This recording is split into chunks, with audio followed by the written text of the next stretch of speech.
The heroes and legends of the Iliad and the Odyssey inspired many great individuals throughout the ancient world, and these people played a great role in influencing history. Pyrrhus of Epirus was no exception. His adventures and conquests around Greece, Italy, and Sicily during the early Hellenistic age gained him a reputation for martial prowess which was unmatched in history, and his benevolence to his people and soldiers ensured that he would be remembered fondly by his adversaries and friends alike, while his rashness would make him a lesson for others. In the aftermath of Alexander the Great's death in 323 BC, his empire fragmented and was fought over by his generals. His mother, Olympias, whose grandson now sat on the throne of Macedon, was threatened by the son of Antipater, Cassander. Olympias, being a Molossian herself, allied herself with King Aeacides of Epirus and marched with him to reconquer Macedon. However, by 317 BC, she had lost popular support due to her ruthlessness, and Cassander now decided to take advantage. He pushed north and invaded Macedon, gaining victory and having Olympias killed. In this triumph, a part of the Epirot army had rebelled against Aeacides and ousted him, declaring Neoptolemus II as king instead. Many of the deposed king's allies and family were killed, but his son, the 3-year-old Prince Pyrrhus, was spirited away towards Megara on the eastern border of Epirus. His family had sympathizers in the town, but he was not safe from Cassander. Because of this, the prince's guardians fled north into Illyria, where they took refuge in the court of Glaucias, king of the Illyrians, who pitied the young prince and took him in. He also possibly did this for several practical reasons, either because he decided a claimant to the Epirot throne was more valuable to him than Cassander's possibly empty promises, or because his wife was also a Molossian and convinced him to spare her kin. Not long after, Cassander invaded Illyria and defeated Pyrrhus's guardian in battle. He pledged to do no harm to the allies of Cassander in the region, but retained Pyrrhus at his court. In southern Greece, the forces of Antigonus I and Cassander were battling, which weakened the Macedonian king's control. The deposed Aeacides decided to take advantage of this weakness and marched back into Epirus, where he quickly gathered a large army. Cassander sent his brother Philip to deal with him, who quickly won 2 battles against and killed the Epirot king. Pyrrhus's father was dead, and the usurper Neoptolemus was back on the throne. After another round of fighting in Epirus and a peace between the Diadochi, Glaucias invaded Epirus in 307 BC, drove out Neoptolemus, and installed the 11-year-old Pyrrhus as king, whose kingdom was now essentially a client of the Illyrians. 6 years later, Pyrrhus travelled north to attend the wedding of Glaucias's son, but the Molossians once again revolted and overthrew Pyrrhus. Disgusted at his dependence on the Illyrians, they once again summoned Neoptolemus and placed him on the throne. This time Glaucias could not help Pyrrhus, and he instead withdrew to southern Greece and the court of Demetrius Poliorcetes, son of Antigonus I, who had married Pyrrhus's sister, Diademea. He then travelled with his new companion to Asia, where they rendezvoused with Antigonus. Under these 2 kings, Pyrrhus learned much in terms of generalship and siege warfare. Antigonus supposedly acknowledged his talents, stating that Pyrrhus would be the greatest general of his time, if he lived long enough. This assertion would soon be tested for the first time. In 301 BC, the 80,000-strong forces of Lysimachus and Seleucus faced off against the 80,000-strong army of Antigonus and Demetrius at the Battle of Ipsus. At the age of 18, this was Pyrrhus's first experience of a major battle, and he would prove to be a competent fighter.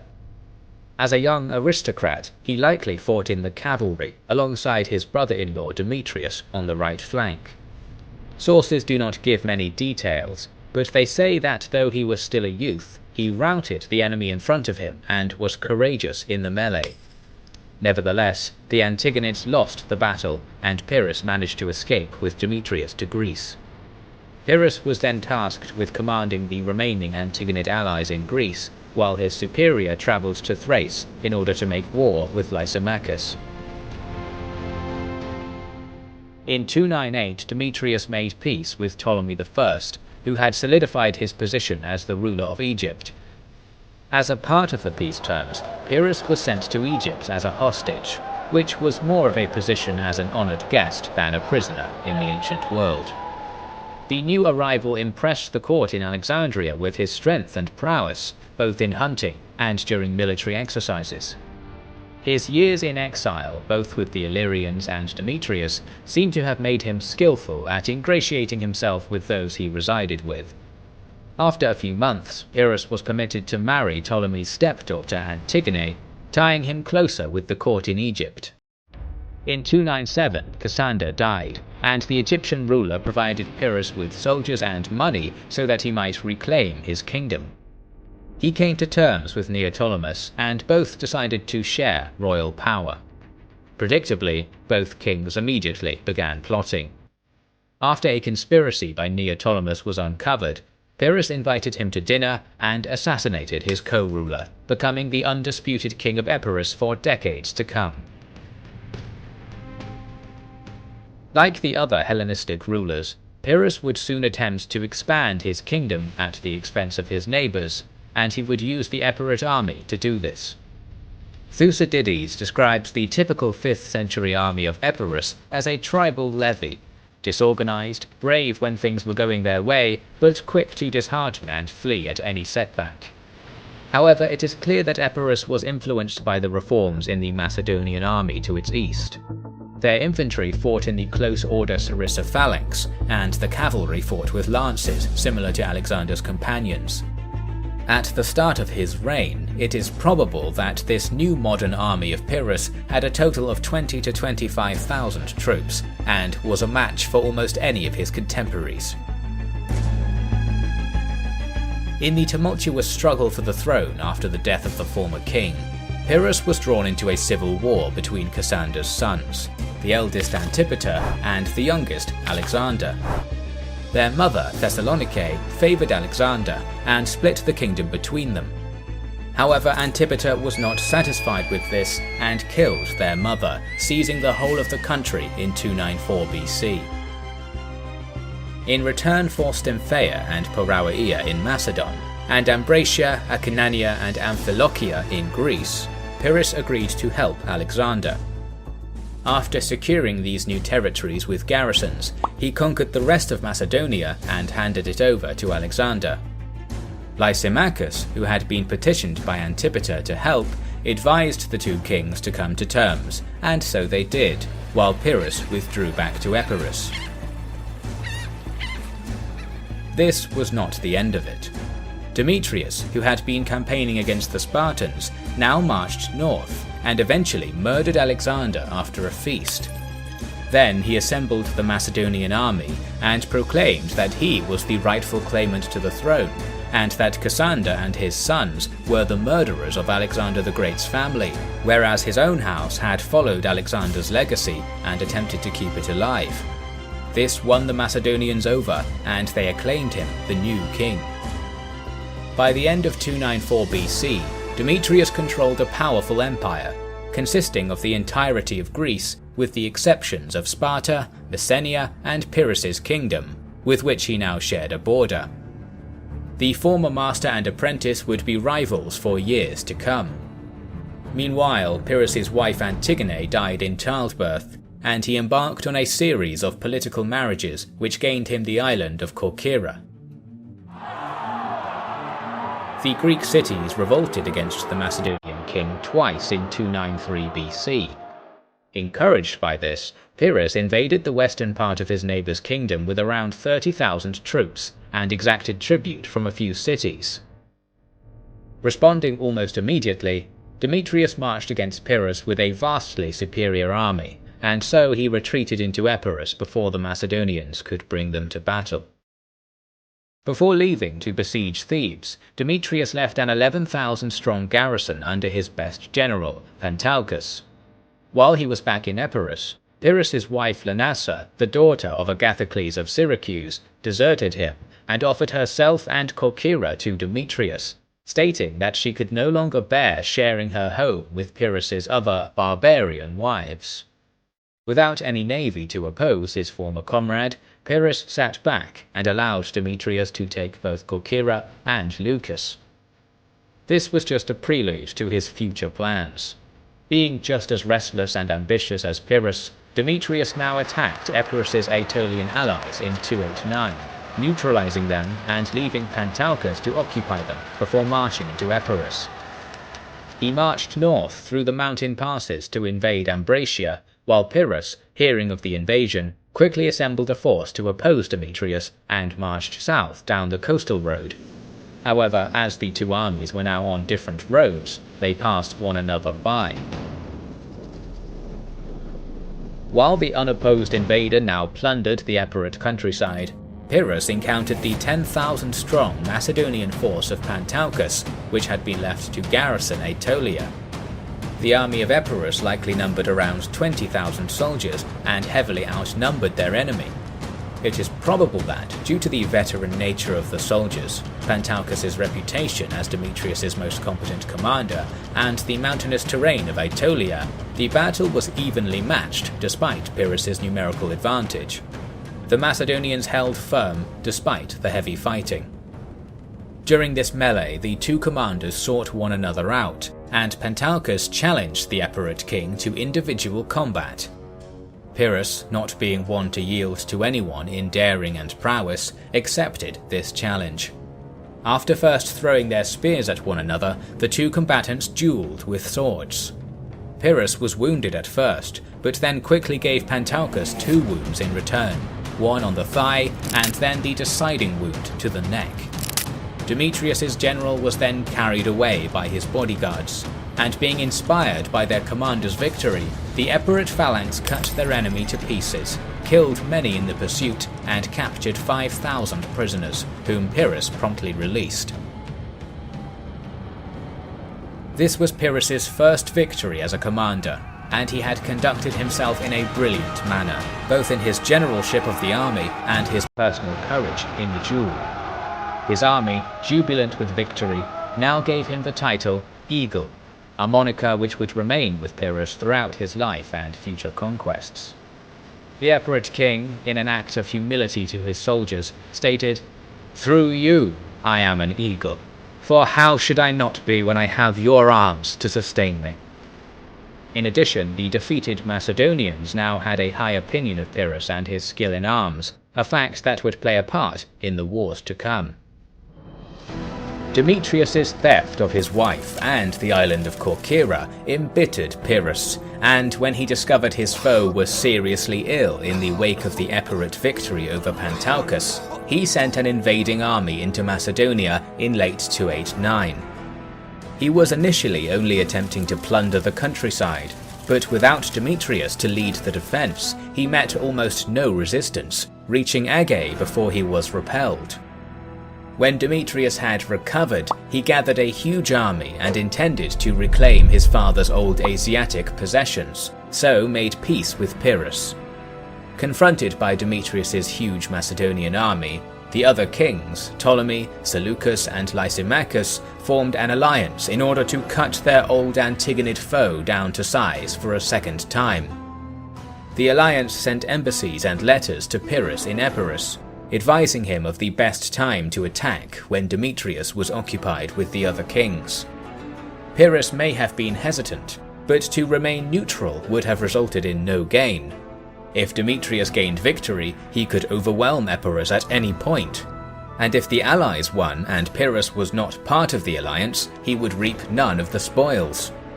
Most importantly, this might give him an opportunity to reconquer part of or all of Macedonia, and so he joined the alliance. In 288 BC, the coalition attacked.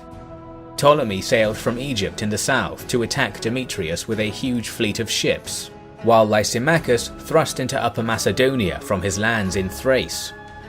In response, Demetrius moved northeast with his large army to confront Lysimachus, and at this point, Pyrrhus invaded from the south almost completely unopposed. Back to the north, Lysimachus was defeated in battle by Demetrius, but his army was angry that their commander had allowed Pyrrhus to plunder their lands, and unrest began to spread. After Demetrius marched against Pyrrhus himself, the Epirot king sent agents into the enemy camp to spread propaganda and create chaos. Small groups of Macedonians, who supposedly had begun to admire Pyrrhus and his increasingly favourable reputation, defected, followed by the entire army. Demetrius escaped to the coast. Though Pyrrhus had won a great victory and gained Macedonia for himself, Lysimachus now marched into the kingdom and proclaimed that the victory had been a joint effort. Pyrrhus, not confident in the loyalty of the fickle Macedonians, left the kingdom to Lysimachus and retreated to Epirus.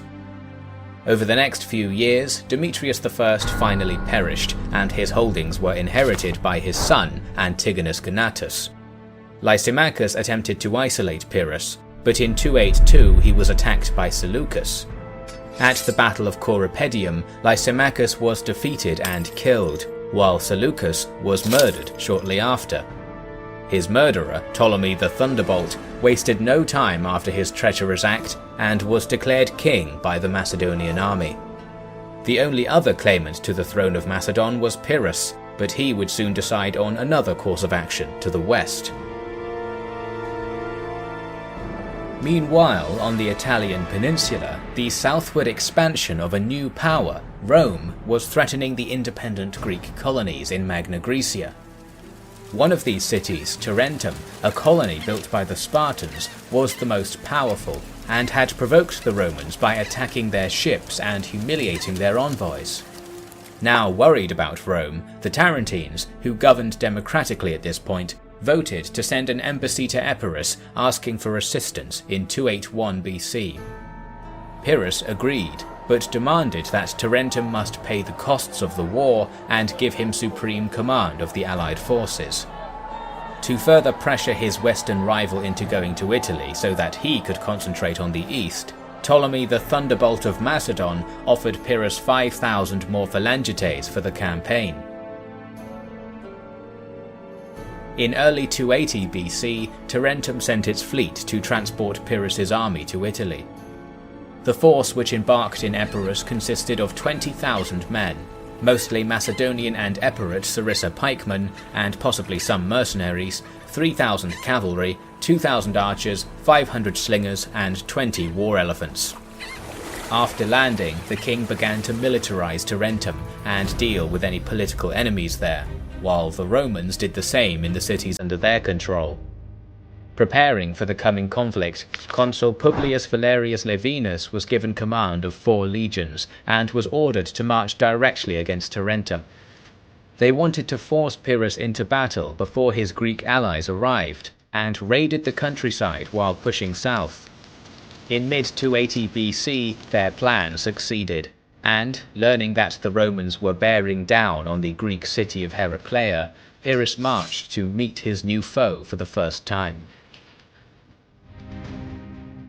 The invading Roman army consisted of 4 Roman and 4 allied legions, and was drawn up in the traditional manipular fashion.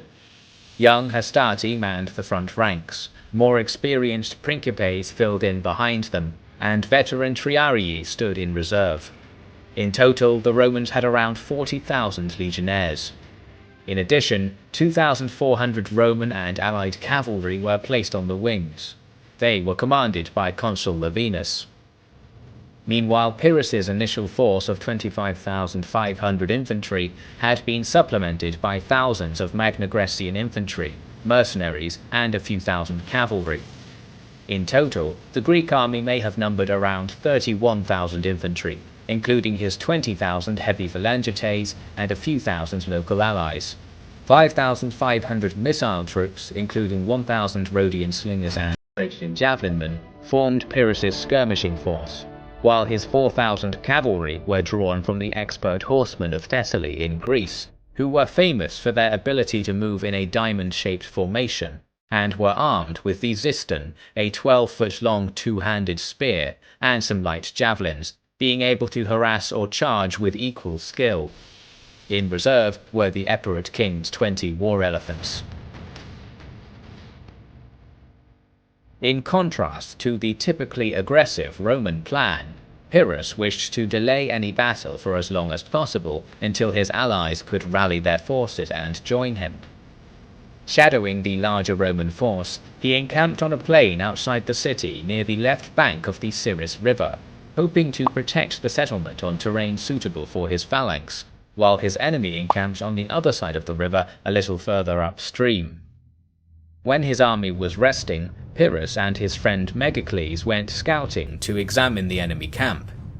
Surprised at the organized nature of the supposedly barbarian camp, the Epirot king stated forebodingly, "These don't look like barbarians to me. We'll see what they can do soon." In order to guard the riverbank, a contingent of light infantry missile troops was sent towards it. This done, Pyrrhus turned to other concerns, thinking he had plenty of time in his strong defensive position. He was about to receive a nasty shock. After a few hours of preparation, Laevinus unexpectedly ordered the entire Roman army of over 40,000 legionnaires to cross the river. The small force of light infantry skirmishers that Pyrrhus had placed on the riverbank pelted the Roman vanguard with missiles and slowed them down a little, but the noise of an entire army crossing the river deafened them, and they were unable to hear what was coming. To their left, the Roman Equite cavalry, who had crossed the river further upstream, smashed into the flank of the defending missile units, who quickly retreated after suffering huge losses.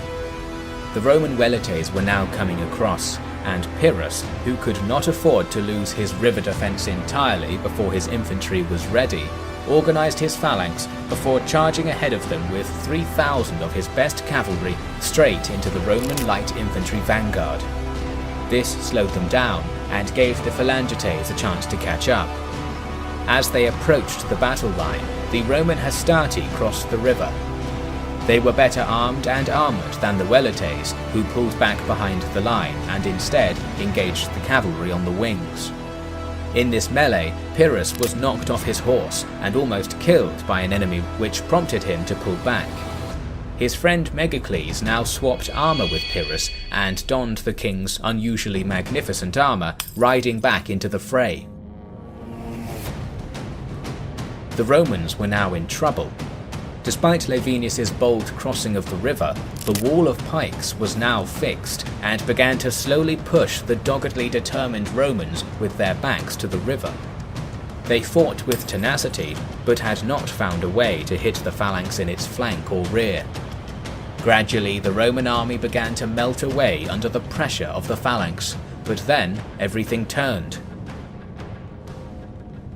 Megacles, armoured in the king's panoply, was slain by a legionary, and the helmet was paraded around the battle line, inspiring the Romans and demoralising the Epirots, who all believed that their king was dead.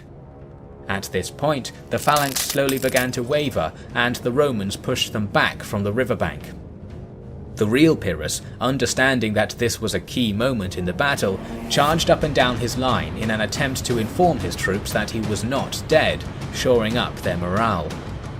At the same time, the 20 war elephants, which had until now been kept in reserve, were unleashed and hit both of the Roman flanks. While their infantry held firm, even against these monsters most of them had never seen before, the cavalry horses panicked and bolted, retreating through their own infantry and splitting the legion's formation. Even the legions lost their grit and began to run, while Pyrrhus commanded his Thessalian cavalry to chase the routing enemy along the shore and into the shallows of the river. By the end of the battle, 7,000 Romans had been killed and 2,000 captured, while the Epirots had suffered 4,000 casualties, including many of their senior veteran officers. Though Pyrrhus had won his first major battle against Rome, it had been a difficult and grinding slogging match. He would soon learn that despite his own martial prowess, he had truly met his match. Rome, dismissing Pyrrhus's offers of surrender terms, began recruiting a new army, and the Epirot king began to patch up his own, ready for the next battle, which was soon to come. In the wake of the defeat at the Battle of Heraclea in 280 BC, Consul Levinus returned to Rome. The Roman recruiting machine intensified greatly, quickly replenishing the heavy losses they had suffered in the previous battle. Meanwhile, Pyrrhus, who still did not yet understand the Roman mindset, sent his friend and advisor Cineas forward to Rome as an envoy with great gifts, which were probably meant as bribes. Pyrrhus himself marched north in the direction of Rome proper, and his army was swelled by the Italian Greeks and Italian allies of Rome, who now viewed him as a hero for defeating their subjugators. In a show of Roman honour, Cineas was sent away without achieving his goal of peace, but he had observed the frightening speed of the Roman levy system. Almost directly after this, a Roman named Fabricus arrived at Pyrrhus's court, with the aim of negotiating the release of the prisoners taken at Heraclea. Pyrrhus tried to bribe him to no avail, and then failed to impress him by frightening him with an elephant. Fabricus was also an extremely honourable but prickly man. When Pyrrhus's treacherous physician offered to poison the king for money, Fabricus instead informed Pyrrhus and stated that he would not dishonour Rome by defeating his enemy by treachery. Greatly admiring this paragon of a man, the Epirot king offered the Roman first place among his companions.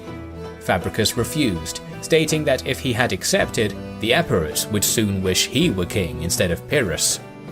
After this witty remark, he departed back to Rome with the prisoners, who were released as a gesture of kindness. The Pyrrhic army then continued its northward march and attempted to take Capua. Levinus, who had reached the city before them, prevented Pyrrhus from taking it, so the king pivoted south and attempted to seize Neapolis, and again was repelled.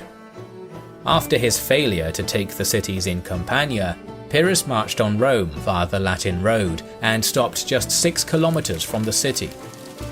After Brennus's assault in 390 BC, the walls of Rome had been strengthened and the city was reported to be impregnable. A strong garrison held the city, and 2 other armies were approaching Pyrrhus swiftly, and so he decided to retreat south to Tarentum rather than besiege the city over winter. With the Romans refusing to make peace, the campaign would continue into 279. Since his victory at Heraclea, the Italian tribes had flocked to his banner. Samnites, Lucanians, Bruttians, and Salentines all sent contingents to join Pyrrhus's army. This year, instead of attacking the enemy capital directly, he would campaign up the Adriatic coast in Apulia, hopefully inducing more of Rome's allies to change sides and securing his supply lines back to Epirus. In spring, he began his advance. Up until this point, the legions had been reluctant to confront Pyrrhus after their prior defeat at Heraclea, but having the important Apulian cities threatened, they were forced to, and marched south to meet the Pyrrhic army near the city of Asculum. Consuls Publius Decius Mus and Publius Sulpicius Severio commanded the double consular army that the Romans had brought, consisting of around 40,000 legionaries and 5,000 cavalry. In addition, they had learned from their previous defeat at the hands of Pyrrhus's elephants, and had constructed roughly 300 anti-elephant wagons, armed with iron tridents and manned by missile troops. Pyrrhus, meanwhile, had around 38,000 infantry, 5,000 cavalry, and 19 elephants.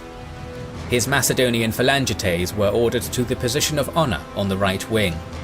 To their left were the mercenaries hired from Tarentum and Ambracia. Next to these troops were the Bruttians and Lucanians, Italian allies of the Pyrrhic army. In the centre of the line were the Thesprotians and Caunian tribes of Epirus. Even closer to the left were units of Greek mercenaries, and on the left wing of the infantry line were the Samnites, armed as hoplites. Pyrrhus's flanks were covered by his cavalry, with light troops and elephants behind each wing.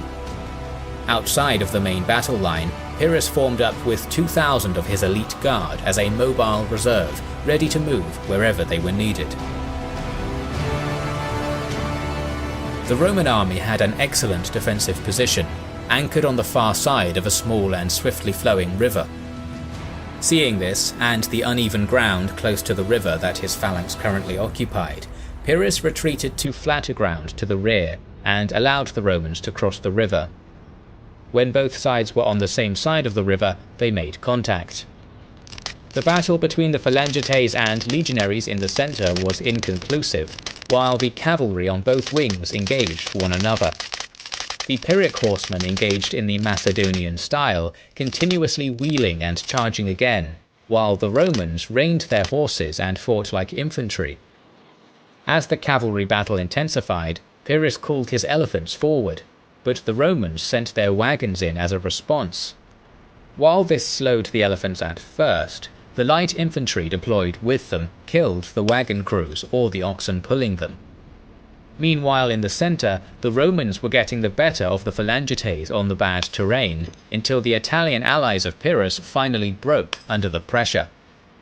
The king, sensing the danger, charged with his 2,000 elite cavalry reserve to plug the gap and managed to destroy the Roman front ranks in the area. At this point, 4,000 Roman allies, who had been trying to attack the Pyrrhic army from behind, managed to find and burn the Pyrrhic camp, which was visible to the armies in the field. The Phalangites were demoralized by this loss and began to lose cohesion, being pushed back by the Romans.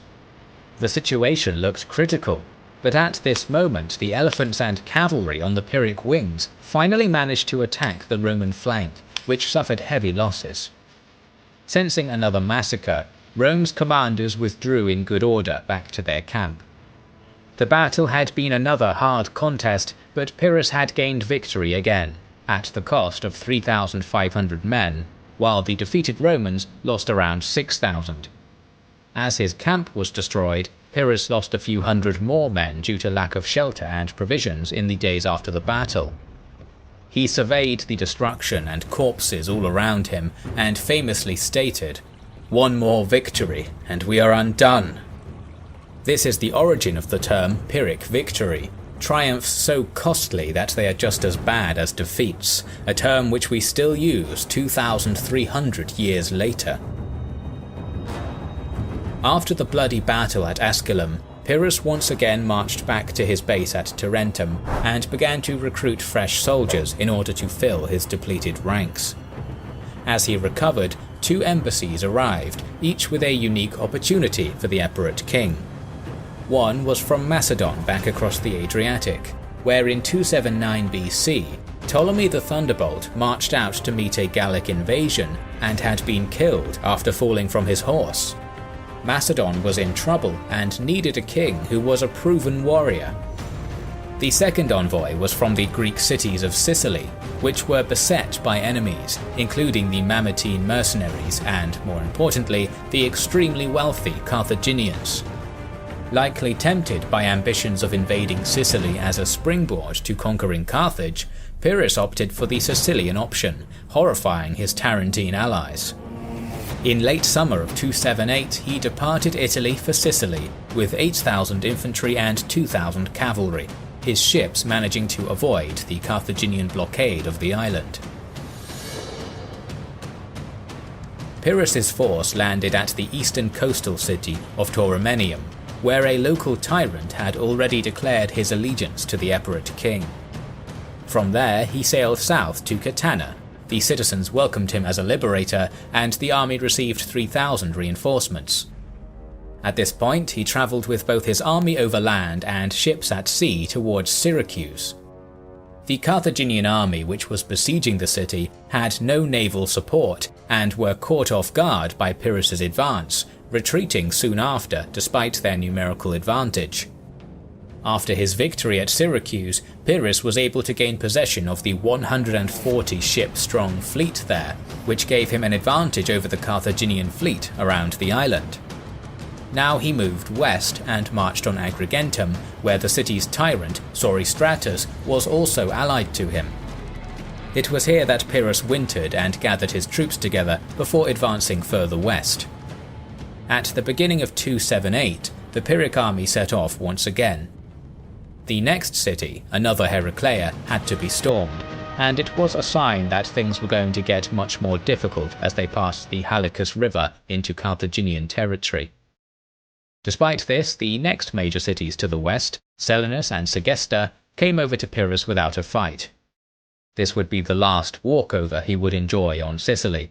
Meanwhile in Macedon, Demetrius's son Antigonus Gonatus stepped up and defeated an 18,000-strong Gallic army at Lysimachia by luring them into attacking his abandoned camp, gathering many treasures, and when they were laden with goods, trapping the Gallic force between his army and his fleet. After this, he took the kingship of Macedonia for himself. While Pyrrhus was now in the west, this was not the last time Antigonus would be heard from. Next, Pyrrhus decided to attack the mountain fortress city of Eryx on the northwest coast of the island. Pyrrhus laid siege to the settlement first with catapults and ballistae, and then with scaling ladders. The sources emphasize that Pyrrhus was first to climb the walls, and fought heroically, pushing many defenders back himself. After a hard-fought siege, the city was taken. To the northeast was Panomus, a port settlement which possessed the finest harbour in Sicily. Pyrrhus quickly stormed it after taking a few outlying fortresses, and then finally turned west once again to Lilybaeum. In his attempt to capture this final holdout of Carthage's power on Sicily, he had to raise intense taxes and levies on the cities that he now ruled. This new harsh conduct caused his Sicilian Greek subjects to view him as a tyrant, and he was no longer welcome. As this happened, Tarentum sent another envoy to their former ally. The Romans had reversed all the gains Pyrrhus had made. Seeing no future on Sicily, he marched back to the eastern city of Masena and sailed back to Italy. The city of Locri in southern Italy had a temple to the goddess Persephone and was well stocked with years of temple offerings. Always in need of funds, Pyrrhus robbed the temple and loaded the contents onto his ships, which were promptly destroyed in a storm. This misfortune had a great effect on the Epirot king, who considered himself cursed. After its retreat from Sicily, the Pyrrhic army finally arrived back to Tarentum in the spring of 275 BC, and Pyrrhus immediately began attempting to rebuild it. Finding troops was seemingly not a problem for the reputable commander, but finding more veteran troops to replace those he had lost in his previous battles was a more difficult matter. The core of the Pyrrhic phalanx were Greeks and the various Balkan tribes, who were in short supply in southern Italy. He had to make do with a weaker militia from Tarentum. Pyrrhus's reputation among the local tribes and Greek city-states had also suffered due to his previous abandonment of them, and so tribes such as the Samnites hardly supported him at all. Once rested and replenished, Pyrrhus and his army marched north to meet the legions for the third time. At that point there were 2 Roman armies in the field, and feeling confident he could defeat them in detail, Pyrrhus sent a small contingent of his army to Lucania in order to delay the second consular army's approach. He then took around 35,000 of his best remaining soldiers and the main portion of his army to attack the roughly 25,000-strong force of Manius Curius Dentatus, which had encamped on a hill near the town of Beneventum. Again, the Romans had chosen rugged terrain which would disrupt the Pyrrhic phalanx, and had an excellent defensive position. The Epirots could not hope to attack head-on, so Pyrrhus, possibly being influenced by the legendary final stand of the Spartans at Thermopylae, and needing a swift victory, sent 1/4 of the best troops and remaining elephants in his army on a deep flanking maneuver up a forested hillside at night, which would bring them up above and behind the Roman position. Meanwhile, the main force of the army would wait, formed up for battle on the plain below the legionary camp, waiting for the trumpets which would signal that the flanking force had made it. Pyrrhus's flanking contingent set off at dusk and travelled throughout the night. but they got lost in the dark and thickly forested woods, possibly due to the resentment of their Samnite guides who, itching for revenge, led the Greek force astray. Contingents of soldiers began to wander off in the dark and become hopelessly lost, while others tried to find the path on their own. Confusion in this beleaguered group was total, and it was clear that there would be no coordinated night attack. Eventually, even their torches went out, and they were irreversibly lost. Back down on the plain, the soldiers in the main force were kept awake, becoming more and more tired. As the hours ticked by, it became clear to them that the trumpets would not be sounding that night. Dawn broke, and the Pyrrhic flanking force finally emerged fully visible on the heights behind the Romans, with their element of surprise completely gone. Nevertheless, trumpets sounded and the battle began. The Roman Veletae skirmishers charged forward and threw a storm of light javelins at the phalanx, which was already disordered by the terrain, and now began to fray under the pressure. As the Veletaes rushed between the Roman maniples in retreat, the Hastati now smashed into the tired and hungry Phalangites. Their final reign of Pila, as well as their frontal charge, began to disintegrate Pyrrhus' flanking force on the heights, and he hastily ordered his remaining elephants to charge at the Roman flanks.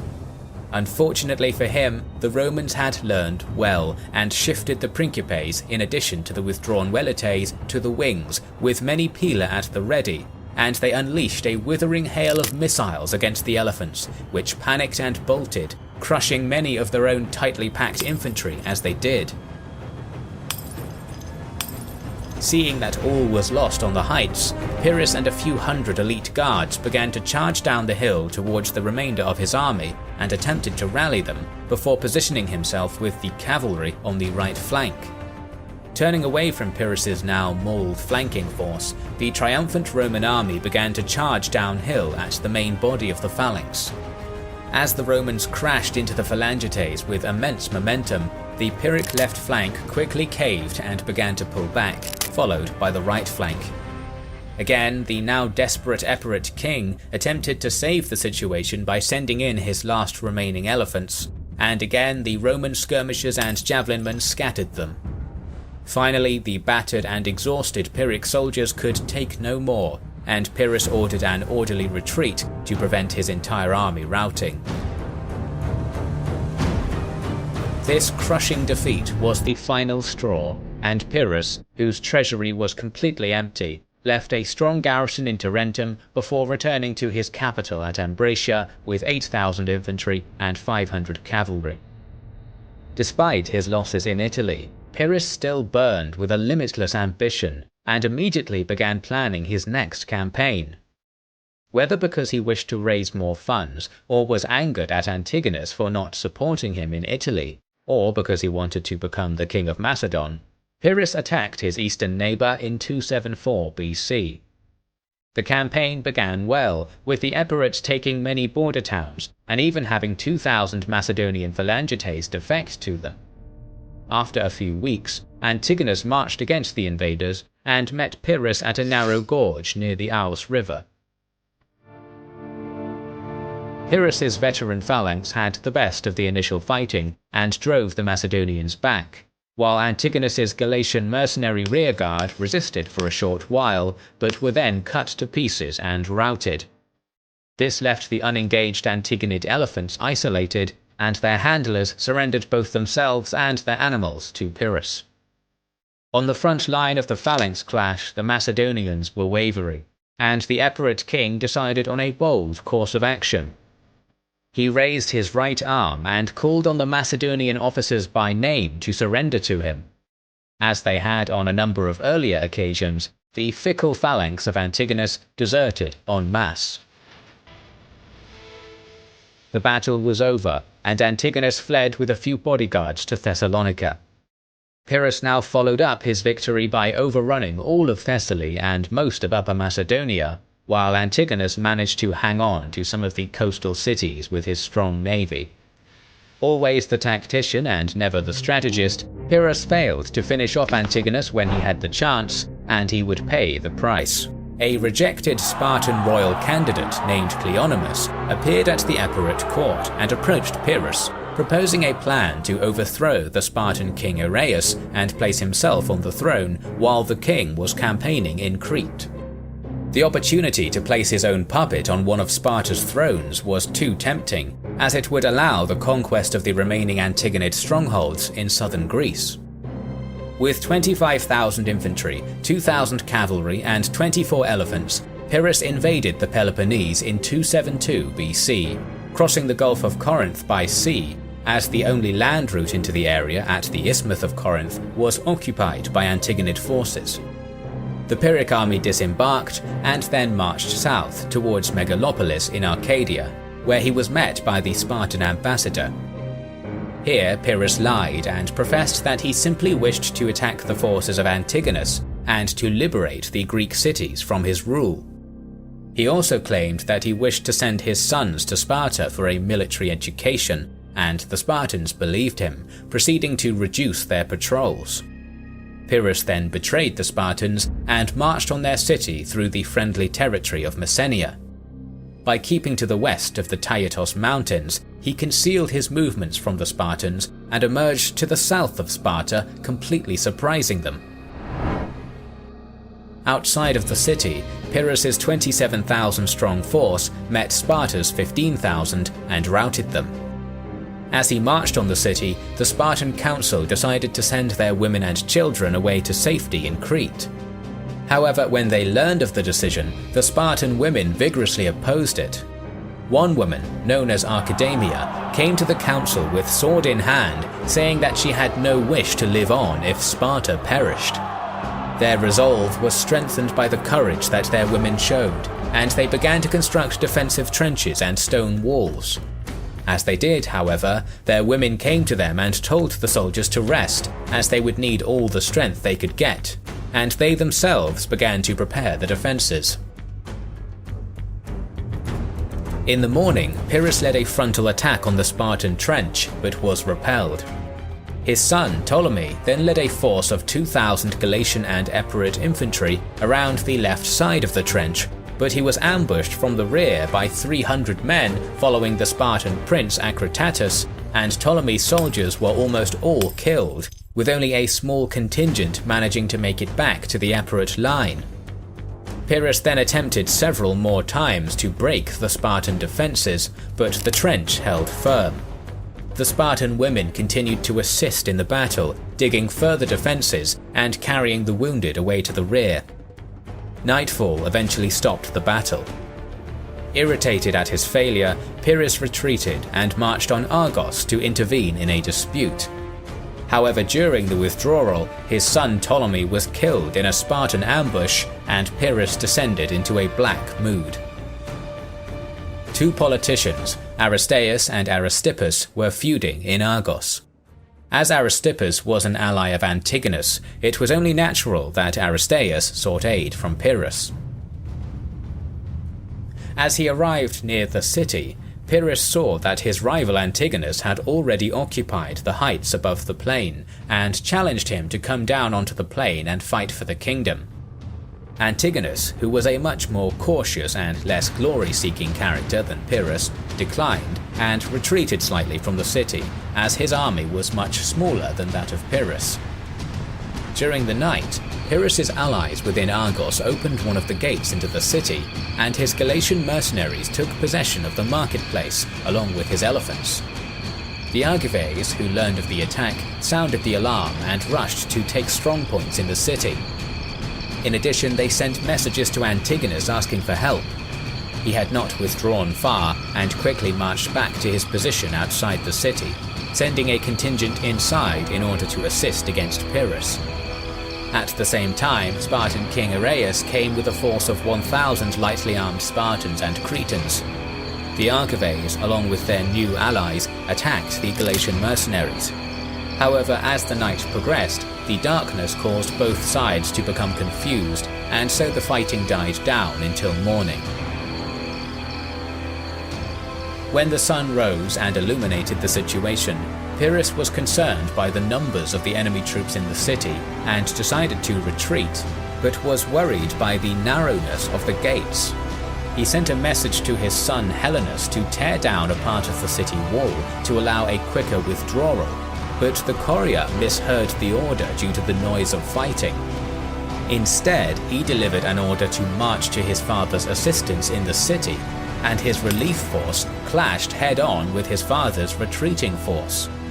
The largest of Helenus' elephants had also become trapped in the narrow gateway and blocked the retreat. The Epirot army inside the city now began to panic and flee in all directions as the Argives attacked, while Pyrrhus himself turned to his pursuers. One of them was a hastily enrolled poor young man of the city. He managed to wound Pyrrhus slightly with a spear through his breastplate, but was set upon by the king and a duel began. This Argives' mother was said to be watching the battle from the rooftops, and seeing her son confronted by such a lethal foe, threw a roof tile at him in desperation, which knocked him off his horse. Pyrrhus of Epirus, the fiery figure who had battled Romans, Carthaginians, Macedonians and Spartans, was beheaded as he lay injured on the ground. The death of Pyrrhus caused his army to surrender, and in the aftermath, Macedonian hegemony was re-established over Greece. Pyrrhus would be one of the last vestiges of the Alexandrian spirit of a Greek warrior king. But there are always more stories to tell, so make sure you are subscribed to our channel and have pressed the bell button. We would like to express our gratitude to our Patreon supporters and channel members who make the creation of our videos possible. Now you can also support us by buying our merchandise via the link in the description. This is the Kings and Generals channel, and we will catch you on the next one.